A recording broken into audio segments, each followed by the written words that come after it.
Assalamualaikum warahmatullahi wabarakatuh. Selamat datang kawan pajak pada siniar yang diadakan oleh KPP Pratama Jagakarsa Bijaks. Bincang Pajak Jagakarsa. Untuk para pendengar, semoga selalu diberikan kesehatan ya dimanapun kawan pajak berada. Jangan lupa untuk selalu menjaga protokol kesehatan. Untuk episode siniar kali ini kita akan membahas topik yang sedang hangat nih Bu ya, yang akan berakhir sebentar lagi, tinggal 6 hari lagi nih Bu, yaitu tentang program pengungkapan sukarela. Mungkin beberapa kawan pajak sudah mendapat surat himbauan atau email gitu.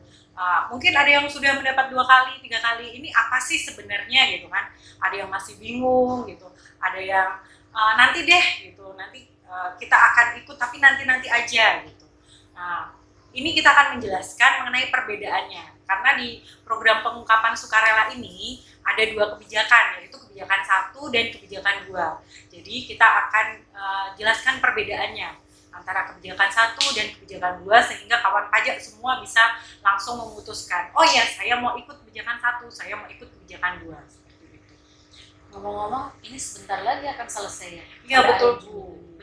30 Juni 2022 kita harus lebih concern untuk memperhatikan aturan pemerintah ini ya. Kemudian dengan disahkannya Undang-Undang Nomor 7 Tahun 2021 tentang harmonisasi peraturan perpajakan, pemerintah khususnya DJP menyelenggarakan program pengungkapan sukarela. Selanjutnya akan kita singkat saja nih dengan PPS, biar gampang ya. PPS adalah pemberian kesempatan kepada wajib pajak untuk melaporkan atau mengungkapkan kewajiban perpajakan yang belum dipenuhi secara sukarela melalui pembayaran PPh berdasarkan pengungkapan harta. Nah, yang perlu diperhatikan oleh kawan pajak adalah program pengungkapan sukarela atau PPS ini bukan merupakan teks amnesti jilid 2. Ini adalah program yang berbeda. Penyelenggaraan PPS ini dilatar belakangi oleh beberapa hal. Yang pertama itu masih terdapat peserta program pengampunan pajak yang belum atau kurang mendeklarasikan seluruh aset ketika mengikuti program pengampunan pajak yang teks amnesti dulu ya. Kemudian yang kedua, masih terdapat wajib pajak orang pribadi yang belum mengungkapkan seluruh penghasilan dalam SPT tahunan tahun pajak 2016 sampai dengan 2020. Ketiga, ada 3 nih. DJP telah memiliki akses terhadap pertukaran data otomatis atau IOL dan data perpajakan dari ILAP. Jadi kawan pajak perlu diketahui nih, data-data yang ada di luar sana itu sudah masuk ke DJP. Betul sekali Bu. Jadi dalam PPS ini terdapat 2 kebijakan. Nah, perbedaannya adalah yang pertama adalah dari subjeknya Bu. Jadi subjek PPS ini adalah dibedakan menjadi 2, wajib pajak peserta teks amnesti. Nah, ini bisa wajib pajak orang pribadi dan wajib pajak badan. Sedangkan subjek pajak untuk kebijakan 2 adalah wajib pajak orang pribadi saja, seperti ini. Hal ini mengakibatkan kebijakan 1 dapat disebut sebagai keringanan bagi wajib pajak atau kawan pajak yang sebelumnya telah mengikuti teks amnesti. Nah, dalam PPS ini diberi kesempatan oleh kawan pajak yang telah mengikuti teks amnesti untuk mengungkapkan hartanya yang sebelumnya belum diungkapkan atau kurang ungkap gitu dalam teks amnesti sebelumnya, seperti itu Bu. Mungkin kelupaan dulu ya. Ya betul, mungkin ada beberapa harta yang belum dilaporkan saat teks amnesti. Nah, ini kesempatan. Kita memberikan kesempatan kembali untuk mengungkapkan harta yang kurang ungkap atau belum malahan gitu, belum diungkapkan. Bu Widi udah diungkapin semua belum? Alhamdulillah sudah. Kalau saya belum, nggak ada soalnya. Kemudian perbedaan kedua adalah objeknya. Sebenarnya tidak terlalu berbeda karena intinya sama-sama harta bersih yang belum diungkap. Harta bersih yang dimaksud dalam kebijakan 1 juga masih sama dengan kriteria harta pada saat teks amnesti. yaitu harta yang diperoleh sejak tanggal 1 Januari 1985 sampai dengan tanggal 31 Desember 2015. Untuk kebijakan 2 dikhususkan hanya untuk wajib pajak orang pribadi yang mengungkapkan harta bersih atas perolehan aset sejak tanggal 1 Januari 2016 sampai dengan tanggal 31 Desember 2020. Nah, itu udah ada perbedaan yang di atas. Nah, perbedaannya lagi nih Bu, itu dari segi tarifnya. Nah, tarif dasarnya program ini adalah 8%. Jika kawan pajak mengikuti program ini dan mengalihkan hartanya, istilahnya repatriasi ya Bu ya, dari harta luar negeri kemudian diungkapkan dan dialihkan ke dalam negeri, ini bisa mendapatkan istilahnya diskon gitu. Jadi bisa menjadi 6%. Nah, apalagi jika mohon maaf, ini tarif 6% ini berlaku jika harta bersih tersebut yang direpatriasi digunakan atau diinvestasikan dalam surat berharga negara atau biasa disingkat dengan SBN ya Bu ya.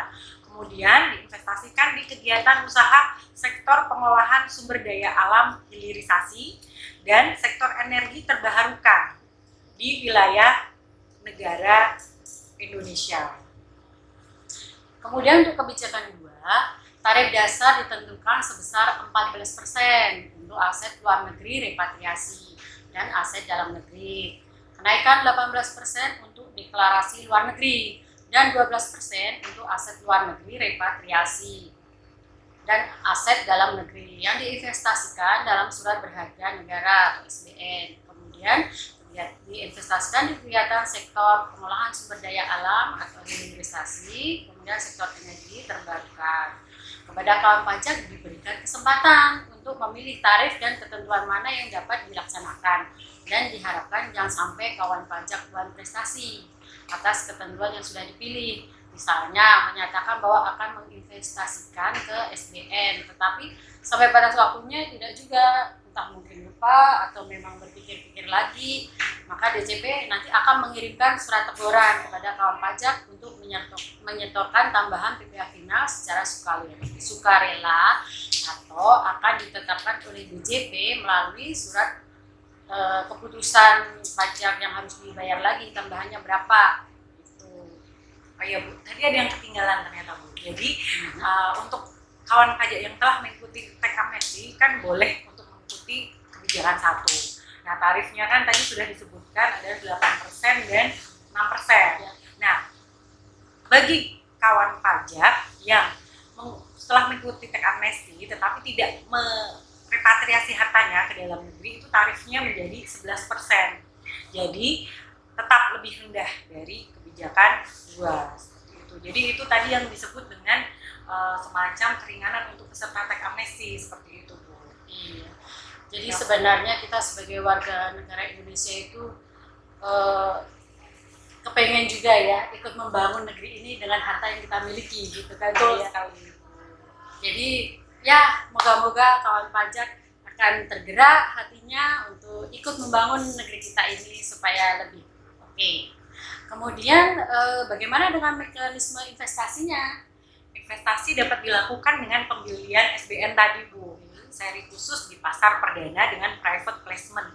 Pembelian dilakukan melalui dealer utama secara periodik dengan harga pasar. Pada tanggal 24 Februari 2022 telah ditetapkan keputusan Menteri Keuangan nomor 52 tentang kegiatan usaha sektor pengolahan sumber daya alam dan sektor energi terbarukan sebagai tujuan investasi harta bersih dalam rangka pelaksanaan program pengungkapan sukarela wajib pajak, di mana terdapat 332 kegiatan banyak usaha ya, betul, usaha sektor pengolahan sumber daya alam dan sektor energi terbarukan. Oke, berarti banyak pilihan nih, mau yang cocoknya yang mana supaya sesuai dengan mungkin bidangnya di konstruksi atau bidangnya di minyak, ya, monggo. Itu akan menjadi pilihan kawan pajak semua. Hilirisasi sumber daya alam sendiri diartikan sebagai pengolahan bahan baku sumber daya alam menjadi barang setengah jadi atau barang jadi yang menambah nilai bahan baku sumber daya alam. Sedangkan untuk energi terbarukan itu pengusahaan sektor energi yang dihasilkan dari bahan yang dapat terus diperbaharui. Mekanisme hilirisasi sumber daya alam dan energi terbarukan sendiri dilakukan melalui pendirian usaha baru dan penyertaan modal. Kegiatan usaha antara lain pengusahaan tenaga panas bumi, industri pengolahan dan pengawetan produk daging dan daging unggas, industri pengasapan atau pemanggangan ikan, industri pengolahan rumput laut, industri minyak mentah kelapa sawit atau CPO, industri batu bata dari tanah liat atau keramik, industri mesin pembangkit listrik, industri furniture dari kayu, hingga aktivitas pengembangan video game. Wah seru ini, ada video game. Jadi lengkap ya Bu ya. Iya, lengkap banget nih. Jadi syarat utama nih Bu, syarat utama yang harus dipenuhi oleh kawan pajak jika ingin mengikuti kebijakan 2 ini adalah tidak sedang diperiksa Bu dan dilakukan pemeriksaan bukti permulaan untuk tahun pajak 2016, 2017, 2018, 2019 dan 2020 dan tidak sedang dilakukan penyidikan dalam proses peradilan atau sedang menjalani tindak pidana di bidang perpajakan. Sedangkan syarat umumnya nih Bu, yang harus dipenuhi adalah tentu saja wajib pajak tersebut atau kan pajak harus ber-NPWP untuk dapat ikut program ini. Kemudian membayar PPh final sesuai dengan tarif yang telah kita sebutkan tadi di atas Bu. Kemudian menyampaikan SPT tahunan orang pribadi tahun pajak 2020. Nah, selain itu juga mencabut permohonan restitusi atau upaya hukum tahun pajak 2016 sampai dengan tahun 2020 termasuk pajak penghasilan dan PPN. Bagi kawan pajak yang dahulu mengikuti teks amnesti, tetapi ternyata belum atau kurang mengungkapkan harta bersih dan data tersebut ditemukan oleh DJP, Ini sanksi berarti nih. iya ini sanksi agak diperhatikan lagi nih ya, jangan sampai karena ketidaktahuan kena sanksi kan emang sayang sekali. Maka nanti DJP akan mengenakan sanksi pasal 18 ayat 3 Undang-Undang Nomor 11 Tahun 2016 tentang teks amnesti. Jadi itu masih berlaku ya. Sanksinya ini sangat besar sekali dan untuk OP dikenakan 30%, badan 25% dan PP tertentu dikenakan 12,5% ditambah dengan sanksi 200%.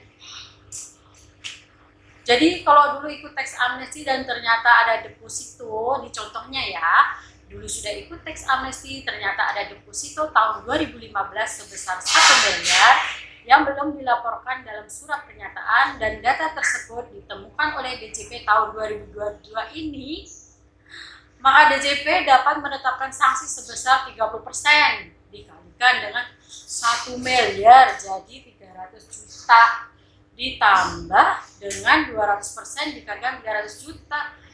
Jadi total sanksi yang harus dibayar adalah 900 juta. Padahal tadi harganya 1 miliar. Ya, betul sekali. Habis Bapak. Aduh, jangan sampai dasar.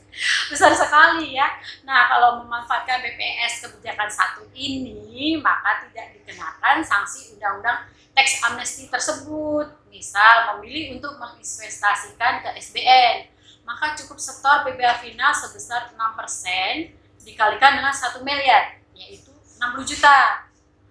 Perbedaannya jauh sekali ya Bu ya. Jadi kawan pajak dapat memanfaatkan program ini, jangan sampai terlewat. Itu manfaat untuk wajib pajak kebijakan 1 ya Bu ya, karena sudah pernah mengikuti teks amnesti. Ya benar. Nah, ini untuk kawan pajak yang mengikuti kebijakan 2 akan mendapatkan manfaat seperti apa? Yaitu tidak diterbitkan ketetapan pajak atas kewajiban perpajakan untuk tahun 2016 sampai dengan tahun 2020. Kecuali ditemukan data Bu. Dan atau informasi mengenai harta yang belum atau kurang ungkap. Jadi harus diungkapkan seluruhnya. Jika mengikuti program ini, jangan sampai ada harta yang ketinggalan ini Bu. Kalau mau ikut semua, gitu. Diungkapkan semua. Nah, kewajiban perpajakan apa saja yang akan tidak diterbitkan ketetapan, yaitu pajak penghasilan orang pribadi, pemotongan dan atau pemungutan pajak penghasilan, dan pajak pertambahan nilai, kecuali atas pajak yang sudah atau dipungut tetapi tidak disetorkan, maka tetap dapat dikeluarkan ketetapan pajak. Manfaat selanjutnya adalah perlindungan data dan atau informasi yang bersumber dari SPPH dan lampirannya yang diadministrasikan oleh Kementerian Keuangan atau pihak lain yang berkaitan dengan pelaksanaan Undang-Undang Harmonisasi Peraturan Perpajakan ini. Tidak dapat dijadikan sebagai dasar penyidikan dan atau penuntutan pidana terhadap wajib pajak. Seperti itu manfaat yang diperoleh oleh wajib pajak yang mengikuti kebijakan 2, Bu. Jadi akan meringankan ya. Untuk akhir-akhir ini kira-kira udah banyak teman. Alhamdulillah udah banyak ya, Bu. Kebetulan di kantor kita juga sudah banyak yang melakukan Ikut PPS ini. betul PPS dan tidak mau melewatkan kesempatan ini karena ini adalah program yang akan berakhir 6 hari lagi. Nah, kita akan infokan nih terkait data PPS per tanggal 24 Juni ini, Bu. Nah, ya, dapat dilihat melalui laman www.pajak.go.id/PPS. Nah, berapa nih, Bu, yang sudah Datanya ya. yang sudah Tadi kita lihat itu ada lebih dari 300 triliun. Itu untuk nilai harta yang diungkap. Kemudian untuk pajaknya itu dibayar lebih dari 30 triliun. sudah banyak sekali ya, Bu, Sudah sebenarnya. banyak sekali, tapi kan tetap aja kita sebagai warga negara Indonesia itu ikut andil lah paling tidak untuk menambah APBN kita. Jadi kami tunggu kontribusi dari kawan pajak untuk mengikuti PPS. Semoga bisa menjadi bagian dari kegiatan ini. Nah, kita akan mereview kembali nih, Bu, dari hasil kita tadi yang kita ceritakan sebelumnya bahwa program pengungkapan sukarela ini terdiri dari 2 kebijakan. Kebijakan 1 diperuntukkan untuk wajib pajak badan dan orang pribadi yang kurang atau belum mengungkapkan harta bersihnya dalam surat pernyataan ketika mengikuti tax amnesty periode Juli 2016 sampai dengan Maret 2017.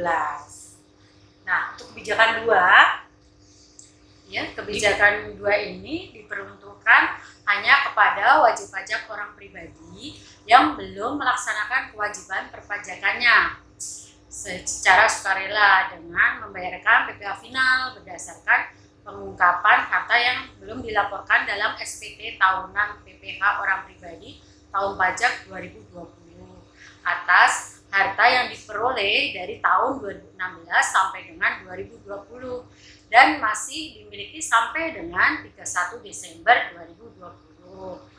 Kemudian manfaat dari mengikuti program pengungkapan sukarela ini adalah untuk kebijakan 1, kawan pajak tidak dikenakan sanksi Undang-Undang Tax Amnesty sesuai dengan pasal 8 ayat 3. Dan bagi yang mengikuti kebijakan 2 tidak akan diterbitkan ketetapan pajak kecuali atas harta tersebut kurang diungkapkan dalam SPPH ini, Bu, dan pajak yang sudah dipotong atau dipungut tetapi belum disetorkan, karena itu kan memang kewajibannya ya, Bu, karena sudah memungut dan memotong dari pihak lain harus disetorkan seperti itu. Nah, terima kasih, kita sudah di penghujung acara nih, Bu. Baiklah kawan pajak, terima kasih sudah mengikuti siniar bijak. Jangan lupa ya, kami namanya Bijaks. Bincang Pajak Jaga Karsa. Semoga sudah ada sedikit pencerahan terkait PPS. Sampai jumpa lagi dalam episode siniar bijak selanjutnya. Wassalamualaikum warahmatullahi wabarakatuh. Terima kasih. Terima kasih.